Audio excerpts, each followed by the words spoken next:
गेल्या 20 ते 25 दिवसापासून जिल्ह्यातच नव्हे तर संपूर्ण महाराष्ट्रात महाराष्ट्र राज्य फेडरेशन मार्केटच्या माध्यमातून जी तुरीची आणि हरभऱ्याची खरेदी होत असते त्यासाठी जो बारदाना लागतो तो बारदाना संपूर्ण राज्यात नाही आणि वारंवार आम्ही आमच्यासारखे वीरेंद्रभाऊ जगताप आम्ही मला वाटते संचालक नितीनजी हिवशे साहेबांनी सुद्धा पत्र दिलं, परंतु त्यावर आजपर्यंत काही कारवाई झाली नाही, शून्य कारवाई।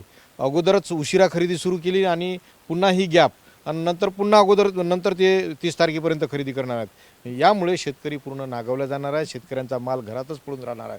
शेतकऱ्यांचा माल मार्केटमध्ये आज जो आपला सरकारी भाव आहे त्या सरकारी भावाच्या 800 ते 900 रुपये कमी भावानं आताच घेतला जात आहे। मग यामुळे शेतकरी पूर्णतः यामध्ये नागवला जाणार आहे।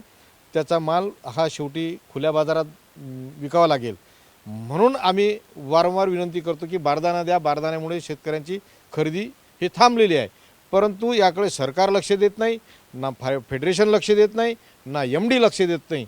म्हणून आम्ही आज असा निर्णय घेतला होता की हे सर्व शेतकऱ्यांचा जो माल आहे ज्याची नोंदणी झाली असेल त्याचा माल इथं मार्केटिंग फेडरेशनमध्ये आणावा, या ऑफिसमध्ये आणावा आणि इथंच लावून द्या, त्याच्या गटाला लावून द्यायचं। येणाऱ्या काळात जर असं झालं नाही, जर 4-5 दिवसात जर बारदाना आला नाही तर आम्ही शेतकऱ्यांचा माल या ऑफिसमध्ये भरणार आहोत। मार्केटिंग फेडरेशन ही नाफेडची सब एजंट आहे। विदर्भ कोऑपरेटिव्ह मार्केटिंग सोसायटी स्वतः बारदाना खरेदी करून शेतमालाच्या हमी भावानं खरेदी सुरू आहे, पण विदर्भ मार्केटिंग फेडरेशननी पणन मंत्री जयकुमार रावल यांनी पैसे खाण्यासाठी बारदाना खरेदीचे अधिकार स्वतःकडे घेतले आणि त्यामुळं बारदाना खरेदीसाठी उशीर होत आहे।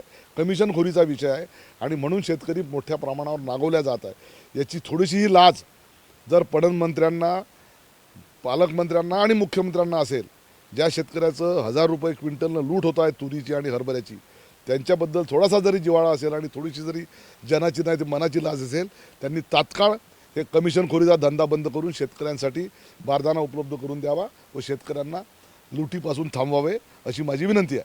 पुढचं तुमचं पाऊल काय असेल? पुढचं पाऊल हेच आहे, चक्काजाम करणे, शेतकऱ्याचा माल मार्केटिंग फेडरेशनमध्ये आणून ठेवणे, कारण सब एजंट संस्था मार्केटिंग फेडरेशन आहे।